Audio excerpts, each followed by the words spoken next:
नमस्कार दोस्तों, स्वागत है आपका कृष्णा की कहानी चैनल में। आज हम श्रीमद् भागवत गीता के अनमोल उपदेशों की चर्चा करेंगे, जिनमें जीवन का सार, सुख शांति का मार्ग और आगे बढ़ने की प्रेरणा निहित है। तो दोस्तों, बने रहिए हमारे साथ और समझे भगवान कृष्णा के अन संदेशों को, जो हमें जीवन में सुख और सफलता की ओर ले जाते हैं। पार्थ, परिवर्तन संसार का शाश्वत नियम है। जैसे दिन और रात बदलते हैं, ऋतुएं आती और जाती हैं, वैसे ही हमारे जीवन में भी सब कुछ बदलता रहता है। इस संसार में जो स्थायी है, वह केवल परिवर्तन है। मैं तुम्हें एक कहानी सुनाता हूं, जो इस सत्य को समझने में तुम्हारी सहायता करेगी। एक किसान और उसका खेत। बहुत समय पहले की बात है। एक छोटे से गांव में एक साधारण किसान रहता था। उसका नाम रामू था। वह अपने छोटे से खेत में खेती करता और अपने परिवार का पालन पोषण करता था। रामू के पास एक बैल था जो उसकी खेती में मदद करता था। वह बैल उसकी संपत्ति का सबसे मूल्यवान हिस्सा था। एक दिन रामू का बैल जंगल में खो गया। पूरे गांव में चर्चा होने लगी। कुछ लोग बोले, रामू, यह तो तुम्हारे बुरे समय की शुरुआत है। अब तुम्हारा क्या होगा? रामू ने शांतिपूर्वक उत्तर दिया, कौन जाने यह अच्छा है या बुरा। कुछ दिनों बाद रामू का बैल लौट आया, परंतु वह अकेला नहीं आया, बल्कि उसके साथ जंगल के कई और जंगली बैल भी थे। रामू ने उन सभी बैलों को अपने खेत में बांध लिया। अब उसके पास अधिक बैल थे और वह ज्यादा खेती कर सकता था। गांव वालों ने कहा, रामू, तुम्हारी तो किस्मत बदल गई। अब तुम अमीर हो जाओगे। रामू ने फिर मुस्कुराते हुए कहा, कौन जाने यह अच्छा है या बुरा। कुछ समय बाद रामू का बेटा उन जंगली बैलों को प्रशिक्षित करने की कोशिश कर रहा था। एक जंगली बैल ने उसे गिरा दिया और उसका पैर टूट गया। पूरा गांव यह सुनकर फिर रामू के पास आया और बोले, रामू, कितना बुरा हुआ, तुम्हारे बेटे का पैर टूट गया। अब वह तुम्हारी मदद नहीं कर पाएगा। रामू ने एक बार फिर शांतिपूर्वक कहा, कौन जाने यह अच्छा है या बुरा। कुछ ही महीनों बाद राजा के सैनिक गांव में आए और हर युवा लड़के को युद्ध के लिए ले जाने लगे। रामू का बेटा, जिसका पैर टूटा था, युद्ध में जाने के लिए अयोग्य मान लिया गया। अन्य सभी युवकों को युद्ध में ले जाया गया, लेकिन रामू का बेटा सुरक्षित अपने घर पर रहा। अब गांव वालों ने कहा, रामू, तुम्हारी तो किस्मत अच्छी निकली, तुम्हारा बेटा बच गया। रामू ने मुस्कुराते हुए कहा, कौन जाने यह अच्छा है या बुरा। कृष्ण बोले, पार्थ, इस कहानी से यह समझना चाहिए कि जीवन में जो कुछ भी घटित होता है, वह केवल परिवर्तन का चक्र है। जो आज तुम्हारा है, वह कल किसी और का होगा।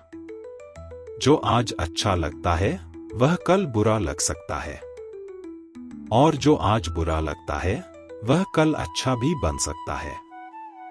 यह संसार एक नाट्यशाला है। यहाँ हर व्यक्ति अपनी भूमिका निभाने आता है और समय आने पर मंच छोड़ देता है।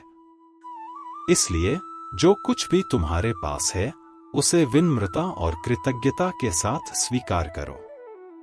न तो सुख में अति उत्साहित हो और न ही दुख में हतोत्साहित।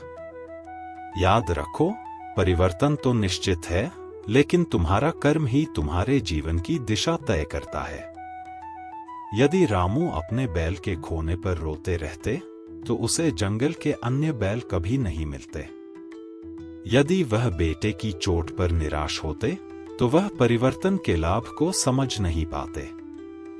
इसलिए हे पार्थ, अपने कर्म पर ध्यान केंद्रित करो और फल की चिंता छोड़ दो। जो आज है, उसे सम्मान दो, क्योंकि कल वह नहीं रहेगा, और जो कल आएगा उसे सहर्ष स्वीकार करो, क्योंकि यही जीवन का नियम है। हे पार्थ, यह शरीर और यह संसार अस्थायी है, लेकिन आत्मा शाश्वत है। परिवर्तन केवल इस भौतिक शरीर और संसार में होता है। आत्मा इन सब से परे है। इसे न कोई नष्ट कर सकता है, न कोई बदल सकता है। जब तुम इस सत्य को समझोगे तो संसार के परिवर्तन तुम्हें विचलित नहीं करेंगे। निष्कर्ष: पार्थ, परिवर्तन को रोकने की चेष्टा मत करो, उसे स्वीकार करो। परिवर्तन में ही सृष्टि का सौंदर्य और रहस्य छिपा है। जैसे नदी अपने प्रवाह में सुंदर है, वैसे ही जीवन भी अपने बदलाव में आनंदमय है। याद रखो, जो तुम्हारे पास है वह तुम्हें केवल तब तक मिला है जब तक उसकी आवश्यकता है। जब उसकी आवश्यकता समाप्त हो जाती है तो वह किसी और के पास चला जाता है। इसलिए मोह और अहंकार को त्याग कर संसार के इस नियम को अपनाओ। यही तुम्हारी शांति और मुक्ति का मार्ग है। ज्ञान ही सबसे बड़ा धन है। कृष्ण द्वारा अर्जुन को दिया गया संदेश। कृष्ण बोले, हे पार्थ, इस संसार में सब कुछ खोने योग्य है। धन, यश, सत्ता, मित्रता और यहां तक कि यह शरीर भी। परंतु जो कभी नष्ट नहीं होता, जो सदा तुम्हारे साथ रहता है, वह है ज्ञान। ज्ञान ही वह अमूल्य संपदा है जिसे कोई चुरा नहीं सकता, जो समय के साथ घटती नहीं बल्कि बढ़ती है। यह तुम्हें हर संकट से उबार सकता है और तुम्हारे जीवन को प्रकाशित कर सकता है। आओ, मैं तुम्हें एक कहानी सुनाता हूं जो इस सत्य को स्पष्ट करेगी। एक राजा और विद्वान। प्राचीन समय की बात है। एक बड़े राज्य में राजा हेमराज का शासन था। वह अत्यंत धनवान और शक्तिशाली था।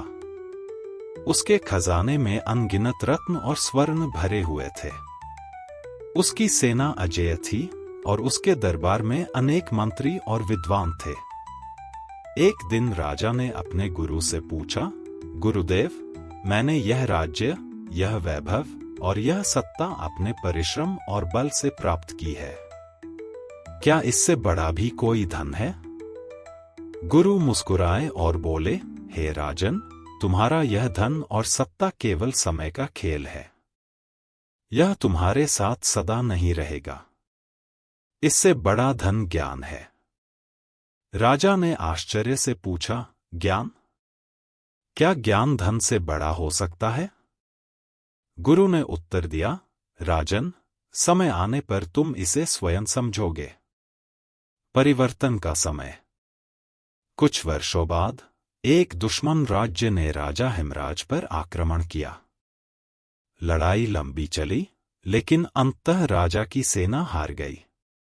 दुश्मन ने राजा का राज्य छीन लिया, उसके खजाने लूट लिए और उसे जंगल में निर्वासित कर दिया।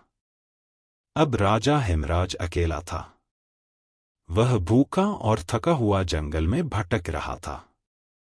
उसके साथ न तो सेना थी, न मंत्री और न ही धन। एक समय का शक्तिशाली राजा अब एक साधारण मनुष्य बन गया था। एक ब्राह्मण से भेंट। जंगल में भटकते हुए राजा की भेंट एक वृद्ध ब्राह्मण से हुई। ब्राह्मण साधारण कपड़े पहने हुए था और एक छोटी सी झोपड़ी में रहता था। राजा ने उससे भोजन मांगा। ब्राह्मण ने राजा का सत्कार किया और उसे भोजन कराया। भोजन के बाद राजा ने ब्राह्मण से पूछा, महात्मा, आप इस जंगल में कैसे रहते हैं? आपके पास न धन है, न संपत्ति, फिर भी आप इतने संतुष्ट और प्रसन्न दिखते हैं। इसका रहस्य क्या है? ब्राह्मण मुस्कुराया और बोला, हे राजन, मेरे पास धन नहीं है, लेकिन मेरे पास ज्ञान है। यही मेरा असली धन है। यही मुझे हर परिस्थिति में संतुष्ट और आनंदित रखता है। राजा ने कहा, ज्ञान से पेट कैसे भर सकता है? ज्ञान से राजा कैसे बन सकता है? ब्राह्मण ने उत्तर दिया, राजन, ज्ञान से न केवल पेट भरा जा सकता है, बल्कि खोया हुआ राज्य भी वापस पाया जा सकता है। ज्ञान की शक्ति।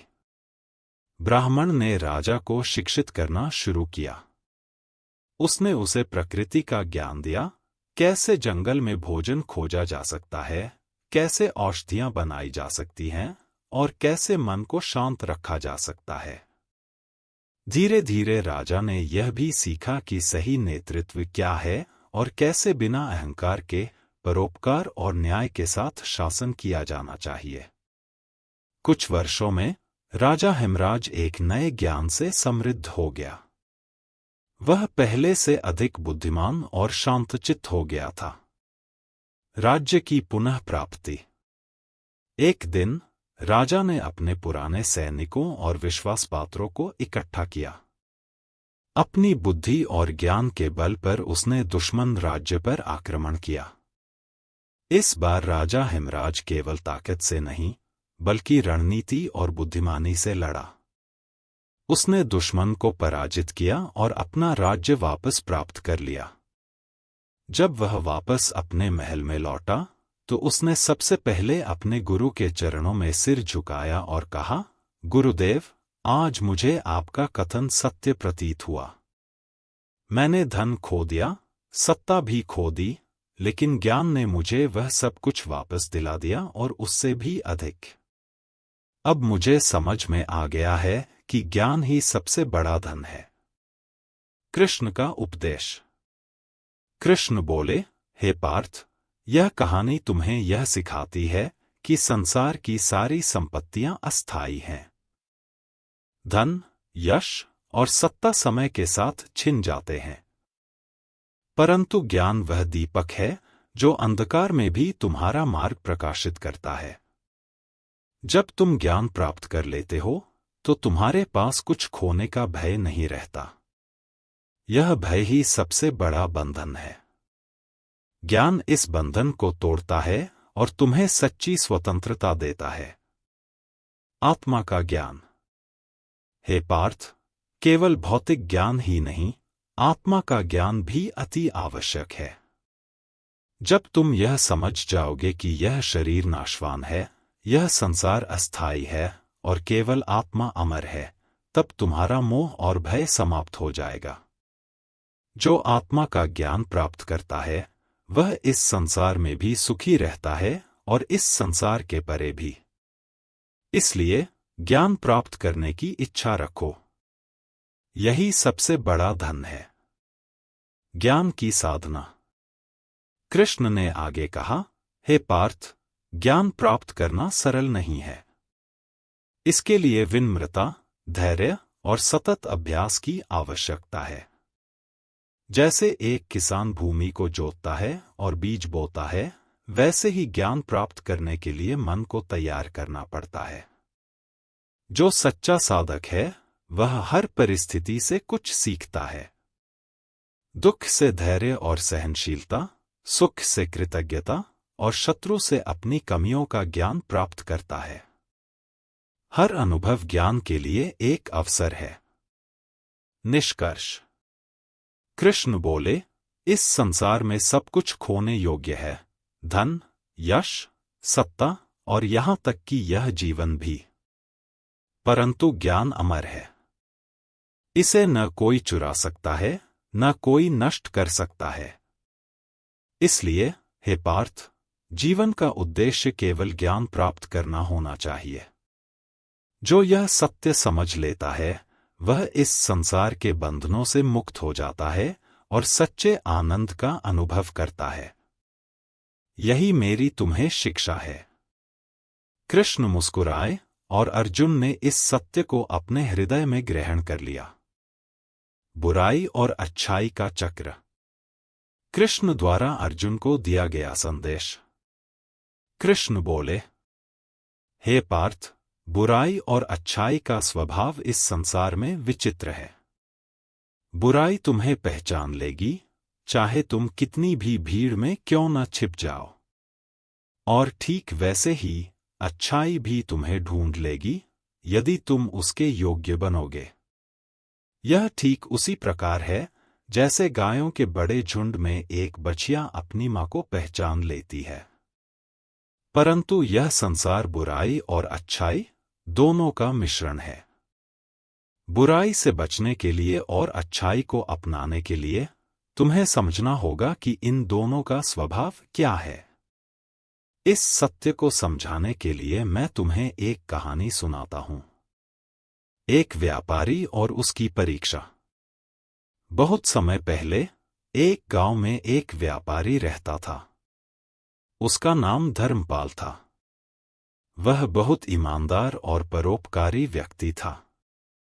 उसके पास धन और यश की कोई कमी नहीं थी। गांव वाले उसकी प्रशंसा करते थे और उसे आदर्श मानते थे। एक दिन व्यापारी ने अपने गुरु से पूछा, गुरुदेव, मैंने हमेशा अच्छा काम किया है, फिर भी मुझे कभी-कभी जीवन में कठिनाइयों का सामना करना पड़ता है। ऐसा क्यों होता है? गुरु मुस्कुराए और बोले, धर्मपाल, बुराई की प्रवृत्ति तुम्हारे अच्छे कर्मों को चुनौती देना है। यह संसार का नियम है। बुराई तुम्हें हमेशा पहचान लेगी और तुम्हारी परीक्षा लेगी। लेकिन याद रखो, यदि तुम अच्छाई पर डटे रहो तो अंत में तुम्हारी विजय होगी। बुराई का प्रहार। कुछ समय बाद व्यापारी को एक बड़े व्यापारिक सौदे के लिए एक अन्य गांव जाना पड़ा। वह अपनी संपत्ति और धन लेकर यात्रा पर निकल पड़ा। मार्ग में उसे एक गहरी और घने जंगल से गुजरना पड़ा। जंगल में कुछ डाकुओं ने उसे देख लिया। वे लालच में भर गए और बोले, यह आदमी बहुत धनवान लगता है, इसका धन हमारा होना चाहिए। उन्होंने व्यापारी पर आक्रमण किया। व्यापारी ने विनम्रता से कहा, मैंने तुम्हारा क्या बिगाड़ा है? क्यों मेरे धन को छीनना चाहते हो? डाकू हंसते हुए बोले, हम यह नहीं देखते कि तुम अच्छे हो या बुरे। हमारा काम तो केवल तुम्हारा धन लेना है। यह सुनकर व्यापारी को गुरु के शब्द याद आए, बुराई हमेशा तुम्हें पहचान लेगी। अच्छाई की रक्षा। डाकुओं ने व्यापारी का सारा धन छीन लिया और उसे जंगल में अकेला छोड़ दिया। व्यापारी हताश और निराश था। उसने सोचा, मैंने जीवन भर केवल अच्छे काम किए, फिर भी मेरे साथ ऐसा क्यों हुआ? तभी एक साधु वहां से गुजरे। उन्होंने व्यापारी को उदास देखा और उससे पूछा, क्या हुआ वत्स? तुम इतने निराश क्यों हो? व्यापारी ने अपनी पूरी कहानी सुनाई। साधु ने मुस्कुराते हुए कहा, वत्स, बुराई का यह आघात केवल तुम्हारी परीक्षा है। लेकिन याद रखो, अच्छाई हमेशा तुम्हारे साथ है। मैं तुम्हारी मदद करूंगा। साधु ने व्यापारी को एक गुप्त मार्ग दिखाया जो जंगल से बाहर जाता था। इसके अलावा साधु ने उसे आत्मविश्वास और धैर्य के महत्व को समझाया। कर्म का चक्र। व्यापारी ने साधु की बातों से प्रेरणा ली और अपने गांव लौट आया। उसने अपने व्यापार को फिर से शुरू किया और पहले से भी अधिक मेहनत और ईमानदारी से काम किया। कुछ समय बाद व्यापारी ने देखा कि जिन डाकुओं ने उसका धन छीना था, वे पकड़े गए। उनका सारा धन राजा के खजाने में जमा हो गया। राजा ने व्यापारी की सच्चाई और परिश्रम को देखकर उसे बुलाया और उसका धन वापस कर दिया। यह देख व्यापारी ने सोचा, गुरुजी सही कहते थे। बुराई तुम्हें पहचानती है, लेकिन अच्छाई भी तुम्हें ढूंढ लेती है। कृष्ण का उपदेश। कृष्ण बोले, हे पार्थ, यह कहानी तुम्हें यह सिखाती है कि बुराई का स्वभाव आघात करना है। वह तुम्हारे अच्छे कर्मों को चुनौती देती है, क्योंकि उसका स्वभाव नाशकारी है। परंतु अच्छाई ठीक मां की तरह हमेशा तुम्हें पहचान लेगी और तुम्हारी रक्षा करेगी। संसार में अच्छाई और बुराई का यह खेल अनंत है, लेकिन जो सच्चा साधक है वह बुराई से विचलित नहीं होता। वह अपने सत्य और धर्म के मार्ग पर अडिग रहता है। बुराई से बचने के उपाय। कृष्ण ने कहा, हे पार्थ, यदि तुम बुराई से बचना चाहते हो तो अपने कर्मों को शुद्ध रखो। उन्होंने कुछ उपाय बताए। सत्य का पालन करो। जो व्यक्ति सत्य के मार्ग पर चलता है उसे बुराई हानि नहीं पहुंचा सकती। धैर्य और आत्मविश्वास रखो। बुराई का आघात केवल क्षणिक होता है। धैर्य और आत्मविश्वास के साथ उसे सहन करो। ज्ञान प्राप्त करो। ज्ञान तुम्हें बुराई से बचने की शक्ति देता है। अज्ञान ही बुराई का सबसे बड़ा शत्रु है। प्रार्थना और ध्यान करो। जो व्यक्ति अपनी आत्मा से जुड़ा होता है वह बुराई के प्रभाव से बचा रहता है। अच्छाई की विजय। कृष्ण बोले, हे पार्थ, अच्छाई का स्वभाव रक्षक का है। वह हमेशा तुम्हारे साथ है, भले ही तुम्हें वह दिखाई न दे। जब तुम अपने धर्म पर अडिग रहते हो तो अच्छाई तुम्हारे जीवन में आकर तुम्हें संभाल लेती है। याद रखो, यह संसार कर्म भूमि है। यहां हर व्यक्ति को बुराई और अच्छाई दोनों का सामना करना पड़ता है। लेकिन जो व्यक्ति अच्छाई को अपनाता है और बुराई से डरता नहीं, वही सच्चा विजेता है। निष्कर्ष। कृष्ण ने अर्जुन से कहा, हे पार्थ, बुराई से बचने का एकमात्र उपाय यह है कि तुम अपने धर्म और सत्य पर अडिग रहो। जो व्यक्ति अपने धर्म का पालन करता है उसे बुराई क्षणिक आघात पहुंचा सकती है, लेकिन वह उसे पराजित नहीं कर सकती। और याद रखो, जैसे गायों के झुंड में बछिया अपनी मां को ढूंढ लेती है, वैसे ही अच्छाई तुम्हें हमेशा पहचान लेगी और तुम्हारी रक्षा करेगी। इसलिए अपने कर्मों को पवित्र रखो और बुराई के प्रभाव से डरो नहीं। यही तुम्हारे जीवन का सत्य है। भीतर की शांति का रहस्य। कृष्ण द्वारा अर्जुन को दिया गया संदेश।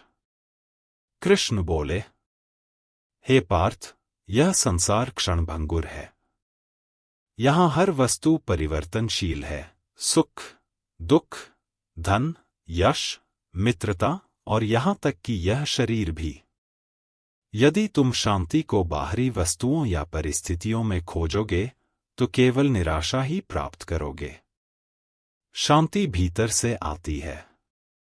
इसे आत्मा में खोजो, क्योंकि वही अमर और स्थायी है। आओ, मैं तुम्हें एक कथा सुनाता हूं जो इस सत्य को स्पष्ट करेगी। राजा शांतिदेव और उनका प्रश्न। प्राचीन समय की बात है। एक राज्य में राजा शांतिदेव का शासन था। वह अपनी प्रजा के लिए न्यायप्रिय और दयालु थे। उनके राज्य में धन और वैभव की कोई कमी नहीं थी। फिर भी राजा के मन में हमेशा अशांति रहती थी। वह सोचते, मैंने सब कुछ पा लिया है, सत्ता, यश और संपत्ति, फिर भी यह मन शांत क्यों नहीं है? राजा ने अपने मंत्रियों और विद्वानों से पूछा, क्या तुम मुझे शांति का रहस्य बता सकते हो? क्या शांति को धन से खरीदा जा सकता है या यश से प्राप्त किया जा सकता है? सभी चुप हो गए। कोई भी इस प्रश्न का उत्तर नहीं दे सका। एक ऋषि से भेंट। राजा ने अपनी अशांति को दूर करने के लिए एक दिन जंगल की ओर प्रस्थान किया। वहां उनकी भेंट एक ऋषि से हुई।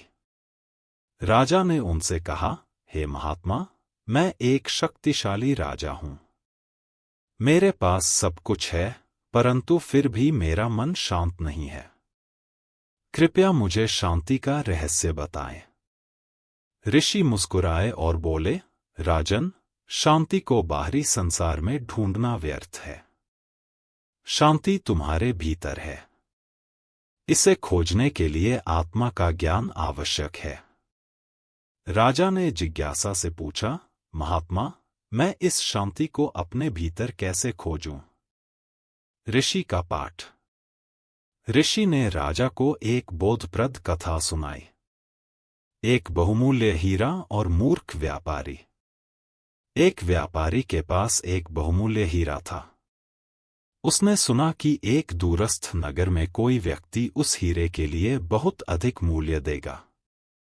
व्यापारी ने लंबी यात्रा शुरू की, परंतु रास्ते में वह एक चोर के झांसे में आ गया। चोर ने व्यापारी से कहा, तुम्हारा हीरा कहीं खो न जाए, इसलिए इसे मेरी देखभाल में रख दो। मैं तुम्हारे लिए इसे सुरक्षित रखूंगा। व्यापारी मूर्ख था। उसने अपना हीरा चोर को दे दिया। जब वह नगर पहुंचा तो उसे एहसास हुआ कि उसका बहुमूल्य हीरा खो चुका है। ऋषि ने कहा, राजन, उस व्यापारी की तरह हम भी अपने भीतर की शांति को बाहरी संसार में खोजते हैं और इसे खो बैठते हैं। आत्मा का ज्ञान। ऋषि ने राजा से कहा, हे राजन, आत्मा में शांति का स्रोत छुपा है, लेकिन इसे पाने के लिए तुम्हें पहले अपने भीतर की यात्रा करनी होगी। बाहरी संसार में खोजने की बजाय अपने मन को शांत करना सीखो। राजा ने पूछा, महात्मा, मैं यह कैसे करूं? ऋषि ने उत्तर दिया, ध्यान का अभ्यास करो। ध्यान से मन शांत होता है और आत्मा के साथ संबंध जुड़ता है। इच्छाओं का त्याग करो। बाहरी वस्तुओं की लालसा अशांति का कारण है। इच्छाओं का त्याग करने से मन हल्का होता है। कृतज्ञता का भाव रखो। जो तुम्हारे पास है उसके लिए आभारी रहो। शांति पाने का यह सबसे सरल मार्ग है। धर्म और सत्य का पालन करो। जो व्यक्ति सत्य और धर्म का अनुसरण करता है वह स्वाभाविक रूप से शांत रहता है। राजा का परिवर्तन। राजा ने ऋषि की बातों को गंभीरता से लिया। उन्होंने ध्यान का अभ्यास करना शुरू किया और अपने मन को बाहरी इच्छाओं से मुक्त करने का प्रयास किया। धीरे धीरे राजा का मन शांत होने लगा। अब वह अपने राज्य और प्रजा के प्रति अधिक दयालु और न्यायप्रिय हो गए। उनकी प्रसिद्धि दूर दूर तक फैल गई, परंतु अब राजा को यश या वैभव से कोई मोह नहीं था। एक दिन राजा ने ऋषि के पास जाकर कहा, हे महात्मा, अब मैं समझ गया हूं कि शांति बाहरी वस्तुओं से नहीं बल्कि भीतर से आती है। कृष्ण का उपदेश। कृष्ण बोले, हे पार्थ, यह कथा तुम्हें यह सिखाती है कि बाहरी संसार में खोजने से तुम्हें केवल भ्रम और मोह प्राप्त होगा, परंतु जो व्यक्ति अपने भीतर की यात्रा करता है वह सच्ची शांति पाता है। शांति का स्रोत आत्मा है। आत्मा सत्य, ज्ञान और आनंद से पूर्ण है। जब तुम इस सत्य को समझ लेते हो तो बाहरी परिस्थितियों का कोई प्रभाव तुम पर नहीं पड़ता। शांति के सूत्र। कृष्ण ने अर्जुन को शांति प्राप्त करने के कुछ सूत्र दिए। साक्षी भाव अपनाओ। बाहरी संसार की घटनाओं को एक साक्षी की दृष्टि से देखो। यह तुम्हारे मन को हल्का करेगा। अपेक्षाओं को कम करो। जितनी अधिक अपेक्षाएं होंगी उतनी ही अधिक अशांति होगी। संतोषी बनो। जो व्यक्ति संतोषी है वह सबसे धनी और सबसे शांत है। प्रकृति से जुड़ो। प्रकृति में आत्मा के करीब जाने की शक्ति है। इससे मन शांत होता है। कर्मयोग का पालन करो। अपने कर्तव्यों को निस्वार्थ भाव से करो और फल की चिंता मत करो। निष्कर्ष। कृष्ण बोले, हे पार्थ, याद रखो, शांति भीतर से आती है। इसे बाहर मत खोजो। जब तुम आत्मा के साथ जुड़ जाते हो तो तुम्हें संसार में कुछ भी विचलित नहीं कर सकता। यही तुम्हारा सत्य है और यह सत्य हर व्यक्ति के लिए है। जो इसे समझ लेता है वह जीवन के हर क्षण में आनंद और शांति का अनुभव करता है। कृष्ण मुस्कुराए और अर्जुन ने इस गूढ़ ज्ञान को अपने जीवन का आधार बना लिया।